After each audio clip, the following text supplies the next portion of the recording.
Emmerdale villains. Celia and Ray's worst performances to date, and there are more to come. Emmerdale has seen its fair share of evil villains over the past 5 decades.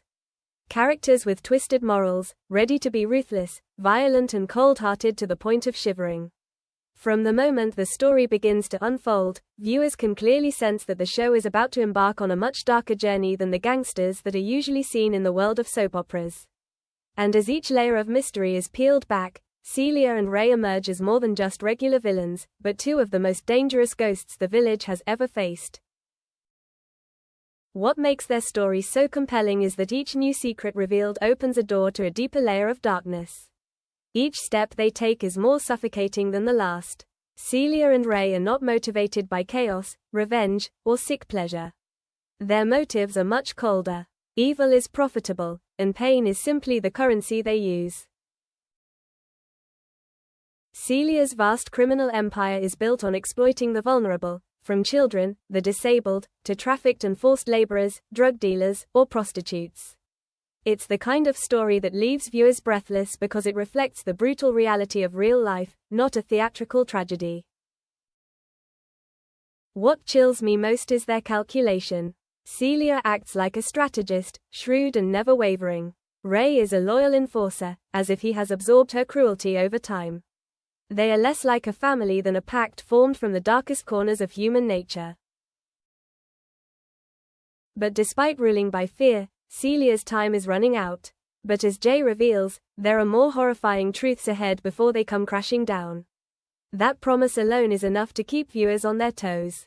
As their net tightens around the village, this is a deeper look into the criminal exploits and where it all comes from. Celia emerges as a strong new character. At first glance, Celia is refreshing. She enters Moira's orbit as a tough, no-nonsense farmer who isn't afraid to clash, especially in her verbal spats with Paddy. I think she has the qualities the show is always looking for in a strong female character. The audience thinks so too. On social media, people love her energy, her quick wit, her intelligence and the way she's not afraid to express herself. No one suspects the darkness that lurks behind that sharp exterior. The idea that this powerful woman was secretly running one of the biggest crime syndicates in Emmerdale history was hard to believe at the time. But the mask began to crack when her connection to Joe Tate was exposed. From there, she quickly turned to Moira, proposing a revenge alliance against the Tate family. This move was not only tactical, but also demonstrated Celia's ability to switch sides quickly if needed.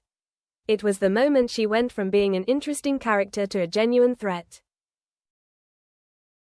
Ray began manipulating Dylan and April while Celia continued to expand. Ray had long been immersed in his dirty work. His approach to Dylan was discreet, almost imperceptible, as he built himself into a surrogate father figure for a neglected and desperate boy. What made Ray so terrifying was his ability to turn exploitation into care. The gentleness, the caring, the understanding are just a facade perfectly designed to make the victim feel loved and safe. When Dylan returns to Emmerdale, Ray sees an opportunity. He not only draws the boy deeper into his scheme, but also expands the entire operation. The appearance of April in Dylan's life brings out his cold calculation. She is young, gullible and hungry for recognition, and Ray sees that potential. The moment April agrees to make her first delivery, everything is set. The plan to stage a robbery to put April in debt only to trap her further is one of the most chilling plots I have ever seen. The idea of a child being manipulated into believing she owes criminals a debt that could cost her her life is one of the darkest plots Emmerdale has ever created. April gets into drugs. As April becomes fully involved in the drug trade, Ray realizes she is just a commodity. Even as Dylan pleads for her safety, Ray uses emotional threats to control him. He makes Dylan believe that,